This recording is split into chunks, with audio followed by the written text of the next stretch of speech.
Durante a maior parte da minha vida eu li mangás e assisti animes. E alguns desses animes viraram clássicos e marcaram gerações. Tem anime que até mesmo melhoram com o passar do tempo. Só que eu decidi revisitar algumas obras do passado que não só eu, como muita gente curtiu demais. E a primeira obra que eu quero falar aqui é de Mirai Nikki. Porque durante muito tempo, o Mirai Nikki era considerado um dos melhores animes que a gente tinha disponível pra assistir. Era o famoso anime da namorada maluca. Só que aí eu fui reassistir Mirai Nikki hoje em dia e eu percebi uma coisa assustadora. Esse anime não era nada inteligente, eu só era um pré-adolescente mesmo na época. E antes que alguém venha me matar nos comentários, eu não tô dizendo que Mirai Nikki é o pior anime já feito. Porque honestamente ele tem momentos que são bem divertidos até os dias de hoje. Tem vários momentos que são muito marcantes, fora as aberturas, que são incríveis. A Yuna é uma personagem que, por mais que ela tenha assim vários defeitos, é extremamente marcante. Só que existe uma diferença gritante entre algo ser divertido e ser bom. E quando você revisita Mirai Nikki depois de adulto, você começa a enxergar problema atrás de problema atrás de problema. Só que para entender por que Mirai Nikki envelheceu tão mal, a gente precisa voltar um pouquinho no tempo. Porque no começo ali dos anos 2010, esses animes mais edges, eles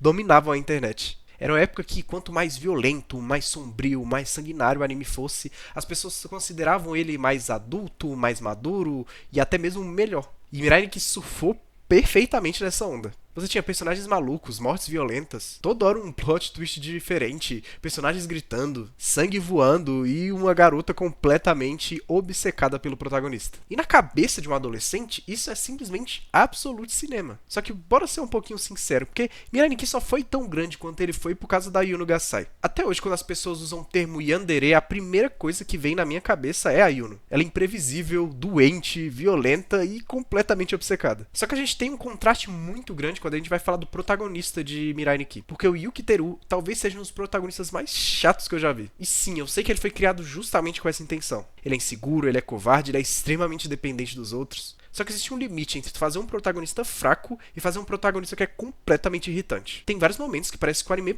para pra simplesmente a gente ficar assistindo o Yuki chorar por 5 minutos inteiro. Mas pra mim o pior de tudo é que o anime tenta vender uma evolução dele gigantesca. Só que na verdade ele é um personagem que nunca evolui direito. Às vezes tem episódio que parece que ele cresceu como personagem, ele amadureceu depois do que ele passou. Só que no episódio seguinte ele tá mais patético do que o anterior, ele já mudou de opinião, é bizarro. Fora o roteiro de Mirai Nikki, que é uma bagunça completa. Porque quando você assiste pela primeira vez e você é apenas uma criança, um adolescente, tudo aquilo parece fazer todo sentido, os plot twists parecem ser incríveis. Só que quando você para pra analisar, muita coisa simplesmente não faz sentido. Os personagens passam por mudanças de personalidade grotescas, simplesmente do nada. Personagens que claramente são muito inteligentes tomam decisões estúpidas e idiotas o tempo todo. Tudo que acontece transparece ser de uma conveniência absurda. É um anime que ele até parece inteligente se você estiver assistindo de qualquer jeito, distraído, sem pensar muito naquilo. Só que tudo isso desmorona se você passar 5 minutos prestando atenção e pensando sobre o que você acabou de assistir. O problema é que Mirai Nikki confunde loucura com profundidade. Isso é uma coisa muito comum dos animes daquela época. Mirai Nikki acha que só por ser violento, automaticamente faz com que a história seja profunda. Só que não torna.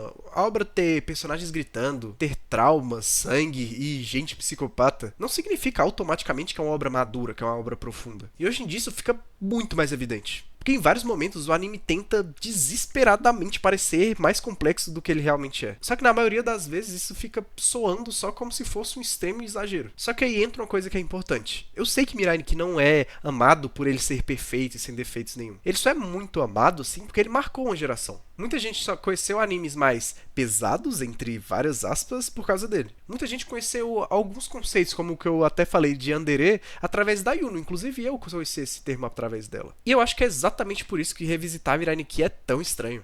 Porque você percebe que aquela obra que parecia revolucionária naquele tempo parece uma fanfic criada por um adolescente viciado em tentar te chocar o tempo inteiro. Os diálogos também envelheceram bastante mal. O desenvolvimento dos personagens é extremamente inconstante. O suspense por muitas vezes parece forçado demais. E alguns momentos que eram pra sim ser bastante emocionantes acabam virando vergonha alheia, sabe? Só que ao mesmo tempo tem algumas coisas em Mirai Nikki que realmente continuam funcionando até hoje. Porque mesmo envelhecendo mal, Mirai Nikki ainda tem muita personalidade. Ele é exagerado, ele é bagunçado, ele é extremamente melodramático, mas quase nunca assisti Mirai Nikki é sem graça. E honestamente, isso tem sim o seu valor, porque existem muitos animes que são tecnicamente bem melhores. Só que passou-se alguns dias, algumas semanas, você já esqueceu dele. Só que Mirai Nikki não é um anime que as pessoas lembram até hoje, nem que seja pra falar um pouco mal, igual eu tô fazendo aqui hoje. A verdade é que vários animes daquela época envelheceram de um jeito bem estranho. Eles dependiam demais de chocar o espectador, de mostrar uma violência extremamente explícita. Eles se esforçavam demais pra parecer algo de adulto. Só que maturidade não é colocar um monte de sangue na tela. Maturidade é você escrever bons personagens, você ter bons conflitos na obra, abordar temas que são interessantes. Porque quando esse fator de chocar desaparece, muitas dessas obras ficam simplesmente vazias. Quando eu tinha 13 anos, parecia a coisa mais insana já criada. Só que hoje ele parece ser um anime que é desesperado em tentar ser mais profundo do que ele realmente é. Outro anime que sofre de algumas coisas bem parecidas com Mirai Nikki é Another. Porque tem um tipo muito específico de anime que só funciona se você tem ali cerca dos 12 anos de idade. Another era um anime que parecia ser assustador, profundo, pesado e perturbador. Mas quando você revisita hoje em dia, ele parece uma paródia do que eu me lembrava do que esse anime realmente era. E pra mim não existe anime que represente o que eu tô falando melhor do que Another. Porque por muitos anos Another foi tratado como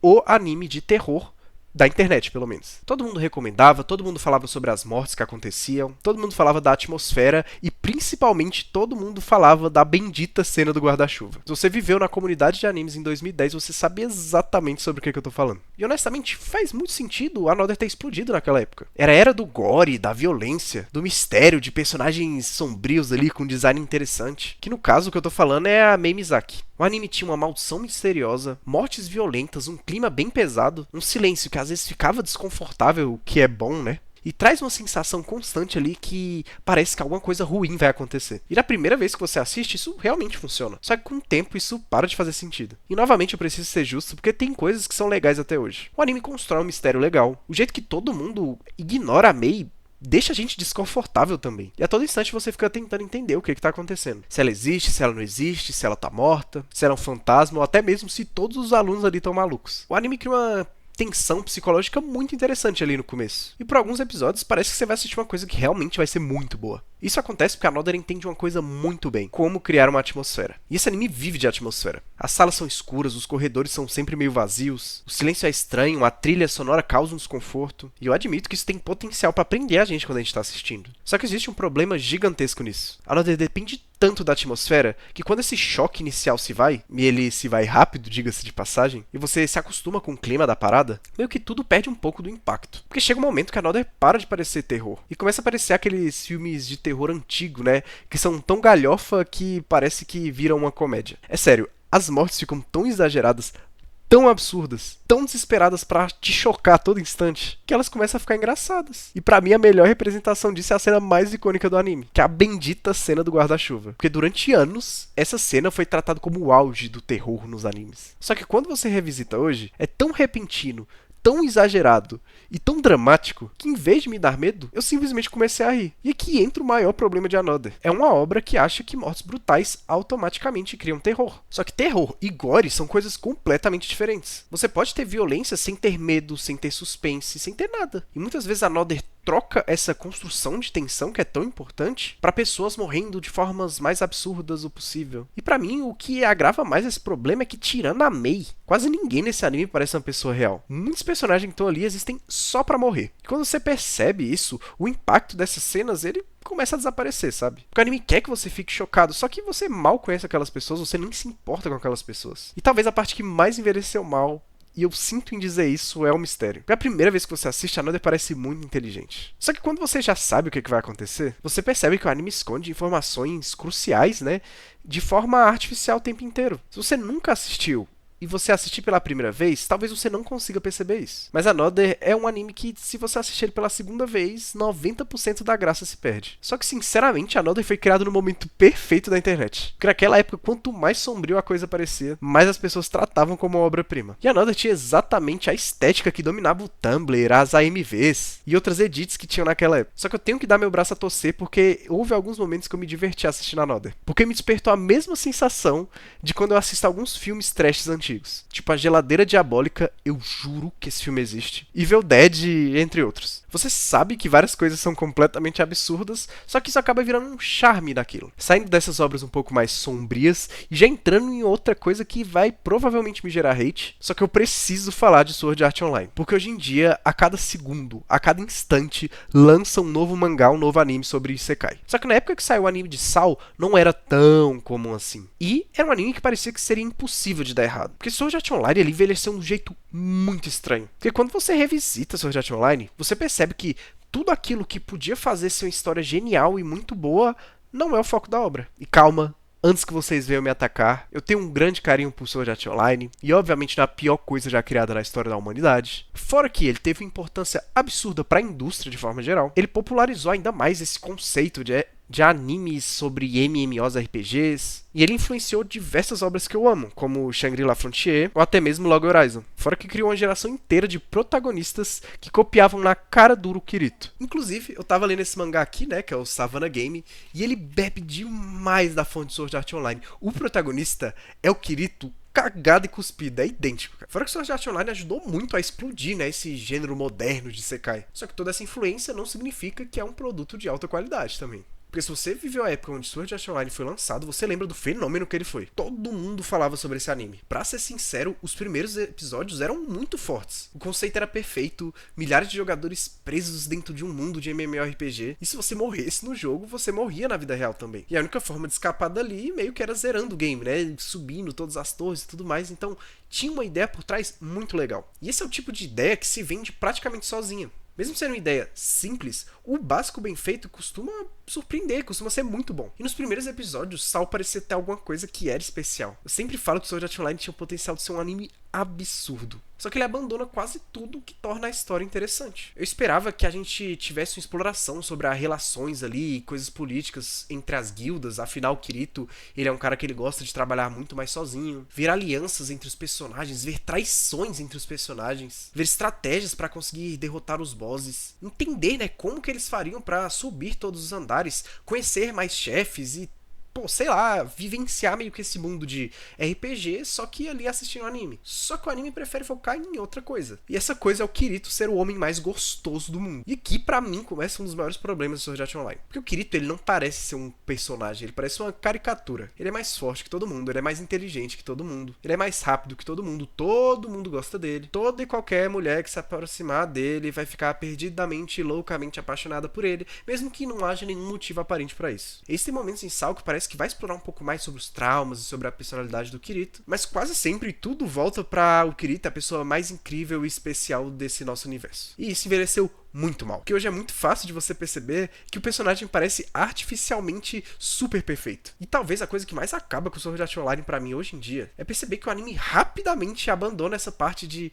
sobreviver em uma aventura ali super perigosa e virar basicamente um harém. Literalmente toda personagem feminina importante acaba simplesmente só orbitando o Kirito ali. E isso é triste porque no começo a Asuna era uma personagem muito boa. Ela parecia ser uma personagem forte, competente e independente. Só que quanto mais a história avança, mais parece que ela vai sendo reduzida a um personagem que é só o interesse romântico ali. Isso acontece com vários personagens. O potencial desses personagens existe. Só que o mundo tem que girar em torno do Kirito. E parece que tudo piora muito mais no arco das fadinhas lá. Eu lembro que muita gente, já na época, não gostava muito dessa parte da história. Só que hoje, ele parece muito pior. O vilão é caricato, o tom muda completamente e tem várias cenas que são extremamente desconfortáveis de você assistir. Especialmente porque Sal às vezes usa de assédio e abuso pra começar a chocar e eu não acho isso nada legal. Isso envelheceu muito mal, na minha opinião. E o mais curioso é que Sword Art Online tenta discutir alguns temas que são realmente interessantes. Essa identidade virtual, o escapismo, a solidão e toda essa relação entre a humanidade e a tecnologia. Só que quase sempre o anime toca nesses assuntos de uma forma super superficial. Fica até engraçado falar assim, né? Ele apresenta ideias muito interessantes, só que não desenvolve quase nenhuma. Mas uma coisa que eu gosto de elogiar em Sword Art Online são os visuais. O mundo parece ser gigantesco e cheio de histórias. A caracterização dos personagens é interessante, apesar que eu já vi pessoas falando que é genérico, mas eu gosto. A gente tem sim boas lutas. A trilha sonora é absurda de boa. Fora que tem uma das melhores aberturas que eu já vi. Só que mesmo com todos os problemas, eu acho injusto tirar todos os méritos que Sword Art Online tem. É um daqueles animes que apresentou o mundo de animes e mangás pra uma porrada de gente. Muita gente começou a ver anime por causa de Sal. Muita gente que já assistiu animes